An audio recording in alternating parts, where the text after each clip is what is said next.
What's up guys?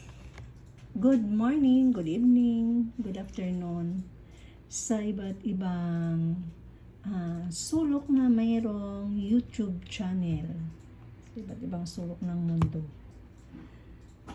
For tonight video guys, wala naman akong kakaibang gagawin kundi ito, ipapakita ko lang po sa inyo yung mga gadget na ginagamit ko pang replay po at pang standby sa mga nagla-live.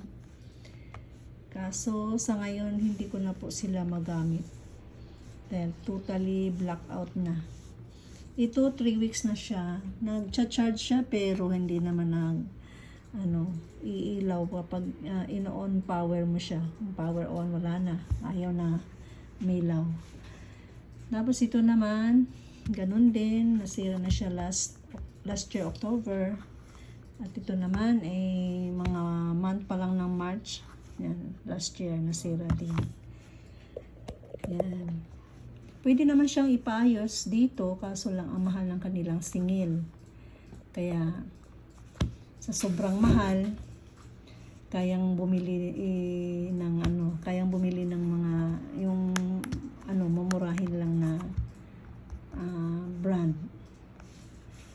Mas mabuti pang wag na lang munang ipaayos. Tabi na lang. Ito yung mga ginagamit ko sa pag-screencast noon. Ito. Sa bagay, inaabot ng 11 hours. Talagang masira talaga yung 11 hours. Tapos minsan naman 8 hours. O diba? 10 hours. Yeah. Yan. Inabot na ng kasira. Pagkasira, ika nga. Ayan guys, pang-update ko lang dahil hindi na ako gaanong makagala sa mga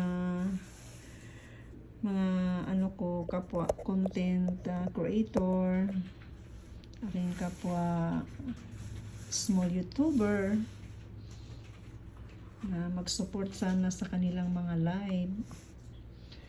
Pero kahit papano, nare-replay ko naman din ang kanilang mga video. Hindi katulad noon na itong tatlo na to gumagana sa pang-play. Yan. Update ko lang kayo guys. At the same time, update ko na rin sa aking long form video. Nasira na ang mga gadget ko pero hindi ko pa mabuo-buo yung 4K WH, diba? Kasi makaligtaan mo lang ng ilang araw na walang live, lalo na ngayon sa akin na siguro 5 days nang walang live. Oh no, nakaraan 7 days ang abot, tapos nag-live ako nung isang gabi. Halos todo bagsak ang aking WH. But anyway, thank you so much guys for your amazing support. God bless everyone. Good night here in Saipan. Thank you so much.